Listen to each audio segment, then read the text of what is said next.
Film की शुरुआत यह दिखाते हुए होती है कि गृहिणियां आमतौर पर क्या करती हैं।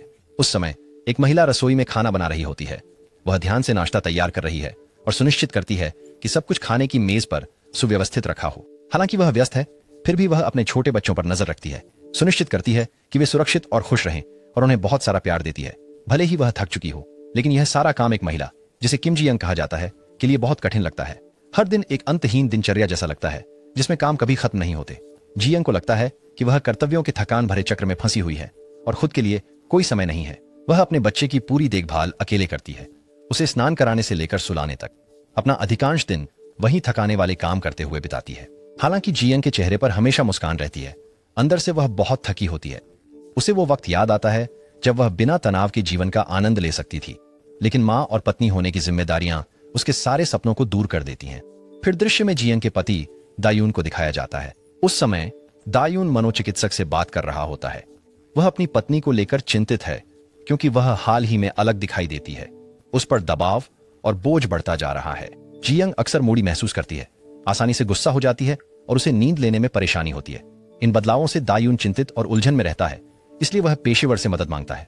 मनोचिकित्सक दायून की बातें सुनता है और जी यंग की हालत के बारे में पूछता है। वह बताता है कि उसकी पत्नी, जो पहले खुशमिजाज और ऊर्जावान हुआ करती थी, अब थकी और उदास नजर आती है। फिर दिखाया जाता है कि जी यंग शहर के पार्क में अपने बच्चे की देखभाल कर रही है। वह कॉफी पीते हुए बैठी होती है और अपने पैरों को झुला रही होती है। अचानक वह सुनती है कि कुछ लोग उसके पीछे चुगली कर रहे हैं। वे गृहिणियों से ईर्ष्या करते हैं जो आराम से बैठकर कॉफी पी सकती हैं, जबकि उनके पति काम कर रहे हैं। असहज महसूस करते हुए जी यंग पार्क छोड़ देती है और घर चली जाती है। जब वह घर आती है तो उसे पता चलता है कि उसका बच्चा बीमार है। जल्दी से जी यंग दवा तैयार करती है और बच्चे को स्नान कराती है। कुछ समय बाद दायून जल्दी घर आता है और बच्चे को स्नान कराने में मदद करता है। फिर जी यंग रात का खाना तैयार करती है। लड़कियों के खाने के दौरान जी यंग पार्क छोड़ देती है। खाते हुए जी यंग थकी थकी नजर आती है। दायून से कहती है कि वह हाल ही में बहुत जल्दी चिढ़ रही है। फिर दायून सोने चला जाता है। दायून यह समझते हुए कि उसकी पत्नी उदास लगती है, सुझाव देता है कि वे नव वर्ष पर छुट्टी पर जाएं और उसके माता पिता के घर ना जाएं। पर जी यंग छुट्टी पर जाने से इनकार कर देती है और अपनी सामान्य दिनचर्या जारी रखने तथा अपने ससुराल जाने का विकल्प चुनती है, भले ही उसे तनाव हो रहा हो। पिछले वर्षों में जी यंग ने हमेशा छुट्टियों को त्याग कर ससुराल का दौरा किया है। भले ही वह बहुत गर्भवती थी, तब भी वह लंबी दूरी तय करने के लिए तैयार थी। अगर वह इस साल नहीं जाती तो उसके ससुराल वालों को बुरा लगेगा। आखिरकार नववर्ष का दिन आ गया और वे ससुराल के घर चले गए। उस दिन उसकी सास ने जी यंग से बड़ी मात्रा में पकौड़ी बनाने को कहा और दायून, जो अपनी पत्नी को खाना बनाते हुए थका नहीं देख सकता था, उसने सुझाव दिया कि वे खाने का सामान खरीद लें। लेकिन उसकी मां ने खाना बनाने पर जोर दिया। जी यंग अपनी सास का पालन करने और अपने पति की बात सुनने के बीच उलझन में थी। आखिरकार उसने अपनी सास की इच्छाओं का पालन करने का फैसला किया। जी यंग के प्रति सहानुभूति रखते हुए डेयोन ने उसकी मदद करने के लिए बर्तन धोने की कोशिश की ताकि उसका बोझ हल्का हो सके, लेकिन उसकी मां ने उसे रोक दिया, कहते हुए कि रसोई का काम महिलाओं का होता है। जी यंग को अपने ससुराल वालों के बारे में बुरा लग रहा था। जैसे जैसे दिन गुजरते गए, अधिकतर बहुओं की तरह जी यंग जल्दी उठकर रसोई में मदद करने लग गई। उसकी सास ससुर जी यंग को उपहार देना पसंद करते थे। शुरू में उसे उन्हें प्राप्त करके खुशी हुई।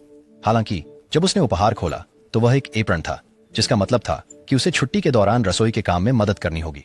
जब सब लोग टीवी देख रहे थे, तब भी जी यंग रसोई में काम कर रही थी। डेयोन जानता था कि उसकी पत्नी थकी हुई और नाखुश है, इसलिए उसने उनके सामान पैक किए ताकि वे घर जा सकें। लेकिन फिर उसकी बड़ी बहन विदेश से आई। उन्होंने ससुराल में और अधिक रुकने का फैसला किया। सास डेयोन की बड़ी बहन के साथ बहुत अलग तरह से पेश आई। उन्होंने अपने ससुराल में थकान की शिकायत की और अपनी मां के घर पर आराम करना चाहा। उन्होंने जी योंग को बेधड़क बताना शुरू कर दिया कि वह एपेटाइजर और डेसर्ट तैयार करे, जैसे वह एक सेवक हो। तभी जी योंग की बीमारी के लक्षण दिखाई देने लगे। एक और व्यक्तित्व सामने आया। इस दूसरी जी योंग ने अपनी सास को बुरे बर्ताव के लिए जमकर डांटा और उसने यह बिना समझे किया। माहौल शांत करने के लिए डेयोन ने जल्दी से अपनी पत्नी से बाहर चलने को कहा और फिर वे जी योंग के माता पिता के घर चले गए। जी योंग, जो बहुत थकी हुई लग रही थी, सीधे अपने कमरे में सोने चली गई। उसने अपने बचपन को याद करना शुरू किया अपनी बड़ी बहन के साथ, जहां उसकी दादी ने उसे सिखाया कि महिलाएं पुरुषों से कम महत्व की होती हैं। जी योंग की दादी ने यहां तक कि उसकी मां से लड़के को जन्म देने का दबाव बनाया था। कुछ सालों बाद जी योंग का छोटा भाई पैदा हुआ। उसके आने के बाद उनके पिता ने उनको अलग अलग तरीके से ट्रीट किया, यहां तक कि अलग अलग उपहार दिए। उस समय जी योंग ने ईर्ष्या और दुख महसूस किया। अब छुट्टियां समाप्त हो गई हैं और वे अपनी सामान्य दिनचर्या में लौट आते हैं, लेकिन जी योंग उस घटना को पूरी तरह भूल जाती है जो पहले हुई थी। हायोन अपनी पत्नी के बारे में चिंतित होकर सुझाव देते हैं कि जी योंग को किसी मनोचिकित्सक से मिलना चाहिए। वह बताते हैं कि कई माताएं प्रसवोत्तर अवसाद से पीड़ित होती हैं। टेयुन को दोषी महसूस होता है क्योंकि वह देखता है कि उसकी पत्नी नाखुश है। जीयोंग अपना अतीत याद करना शुरू कर देती है। वह एक बहुत ही होशियार लड़की थी, लेकिन उसकी करियर उन्नति नहीं कर सका क्योंकि कंपनी ने विवाहित महिलाओं का समर्थन नहीं किया था। उन्होंने सोचा कि विवाहित महिलाएं महत्वपूर्ण नौकरियों के लिए अच्छी नहीं होंगी। उसका बॉस किम जीयोंग के उत्कृष्ट काम की तारीफ करता था। किम जानता था कि जीयोंग बहुत होशियार है, लेकिन उसे प्रमोट नहीं कर सकता था क्योंकि उसकी हाल ही में शादी हुई थी और वह बच्चों की योजना बना रही थी। किम, एक सफल करियर महिला, अपने बच्चे को काम करते हुए छोड़ने पर दुखी और दोषी महसूस करती थी।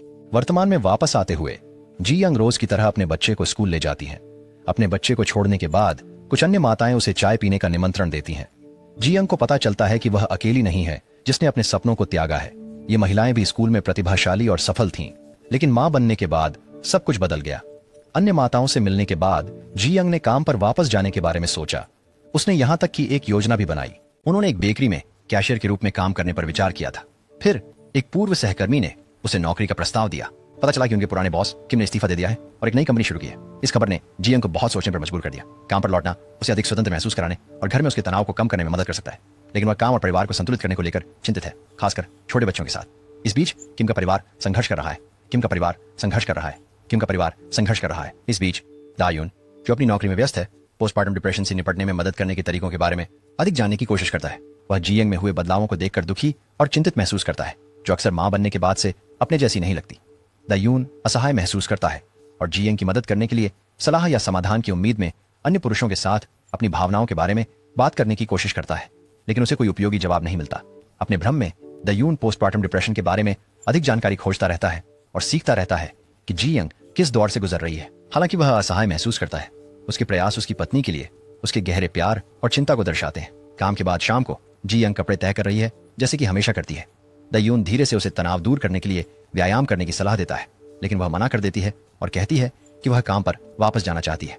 यह सुनकर दायुन उसकी स्वास्थ्य के कारण चिंता में पड़ जाता है। उस रात जीयोंग की दूसरी व्यक्तित्व फिर से बाहर आया। यह दूसरी जीयोंग दायुन से अपनी पत्नी की अधिक प्रशंसा करने को कहती है और पिछले आघातों को उठाती है। सुबह में उसे पिछली रात की कोई याद नहीं होती। उलझन में महसूस करते हुए वह मनोचिकित्सक के पास जाने का फैसला करती है, लेकिन जब वह खर्च देखती है तो वह घर लौट आती है, यह सोचते हुए कि यह बहुत महंगा है क्योंकि वह अब ठीक महसूस कर रही है। दिन बीतते जाते हैं। दोस्तों से मिलने के बाद जीयोंग को पिछले समय की बुरी यादें वापस याद आती हैं। मिडिल स्कूल में वह बस में एक आदमी द्वारा पीछा की गई थी। वह डर गई थी। उसने एक मां से मदद मांगी। उसके पिता उसे लेने आए, लेकिन उसे छोटे स्कर्ट पहनने के लिए डांटा। इससे उसे ऐसा लगा जैसे अगर एक औरत को परेशान किया जाता है तो उसके दिखावे को ब्लेम किया जाता है। यही कारण है कि वह इतनी डरी हुई है। उसी दिन दायुन की मां ने आने का फैसला किया, लेकिन जब उसे पता चला कि जीयोंग बीमार थी तो उसने उसे देखने से मना कर दिया और उसकी बजाय उसके लिए हर्बल दवा खरीदने का फैसला किया। उसी समय दायुन के पास एक व्यापारिक यात्रा थी। इस बीच जीयोंग ने अपनी मां के जन्मदिन पर जाने का फैसला किया। रास्ते में वह अपने बच्चे और सामान को ले जाने में व्यस्त थी। वह अक्सर खोई हुई रहती थी और यही वह समय था जब उसके पिछले जीवन की यादें वापस आईं। जीयोंग को याद आया कि उसकी मां ने एक बार शिक्षक बनने का सपना देखा था, लेकिन अपने बच्चों की देखभाल के लिए उसे वह सपना छोड़ना पड़ा। और उस रात अपनी मां के जन्मदिन के जश्न के दौरान जीयोंग की चाची ने लगातार ये टिप्पणी की कि वह सजी धजी नहीं थी। वहां जीयोंग ने पूछा कि उसे ही खाना क्यों खरीदना पड़ता है, और जब लोगों ने कहा कि उसके छोटे भाई को रसोई में मदद नहीं करनी चाहिए तो उसने विरोध किया। लिंग भूमिकाओं के बारे में ये छोटी टिप्पणियां उसके अवसाद का कारण बनी, लेकिन उस रात जीयोंग ने अपने भाई बहनों के साथ समय बिताते हुए खुशी भी महसूस की। उन्होंने पुराने फोटो एल्बम देखकर और यादें ताजा करते हुए आनंद लिया। आखिरकार वह दिन आ ही गया जिसका जीयोंग बेसब्री से इंतजार कर रही थी। वे किम से मिली, जिन्होंने उसे नौकरी की पेशकश की। सौभाग्य से उसने स्वीकार कर लिया। दुर्भाग्यवश जीयोंग को नौकरी मिल गई। फिर हम फ्लैशबैक में देखते हैं जब जवान जीयोंग ग्रेजुएट होने वाली थी। उस समय जीयोंग ग्रेजुएशन की तस्वीरें नहीं लेना चाहती थी क्योंकि उनके पास नौकरी नहीं थी। उनके पिता ने सहमति व्यक्त की, कहते हुए कि उन्हें काम करने की जरूरत नहीं है या करियर बनाने की, बल्कि शादी करना बेहतर है। आज की वीडियो यहीं समाप्त होती है। उस रात जीयोंग, जो नौकरी मिलने से बहुत खुश थीं, ने अपने घर को गुब्बारों और केक से सजाया। दायुन ने यह देखा और चुप रहा। पता चला यह सब झूठ था। पता चला जीयोंग हमेशा से एक पेशेवर महिला बनने का सपना देखती थी। उनकी बड़े बड़े महत्वाकांक्षाएं थीं कि वह नौकरी में सफल हों और उनकी जिंदगी अर्थपूर्ण और सफल महसूस हो। हालांकि यह सपना अक्सर परिवार की उम्मीदों से टकराता था, विशेषकर माता पिता और समाज के दबाव से, जो चाहते थे कि वह जल्द ही बच्चे पैदा करें। दायुन के लिए बच्चा होने से शायद उनकी जिंदगी में ज्यादा बदलाव नहीं आता, लेकिन जीयोंग के लिए परिवार शुरू करने का निर्णय लेने के बड़े परिणाम होते। उनकी जिंदगी सिर्फ उनके करियर पर ही नहीं बल्कि मां बनने पर भी केंद्रित हो जाती।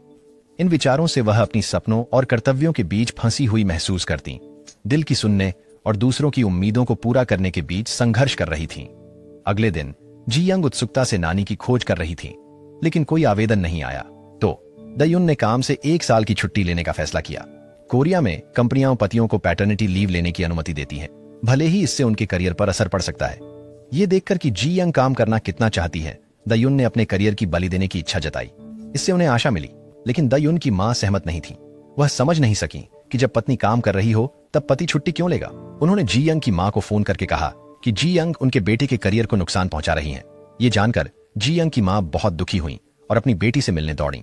उन्होंने देखा कि जी यंग का मानसिक स्वास्थ्य प्रभावित हो रहा है, जहां जी यंग बिना जाने किसी और की तरफ बात कर रही थी और सलाह दे रही थी। अपनी बेटी का अवसाद देखकर जी यंग की मां जी यंग के पिता पर नाराज हो गईं, क्योंकि उन्होंने अपने बच्चों का पक्षपातपूर्ण तरीके से पालन किया। पता चला जी यंग के पिता हमेशा लड़कों का पक्ष लेते थे, सोचते थे कि उन्हें ज्यादा ध्यान मिलना चाहिए। दिन बीत गए।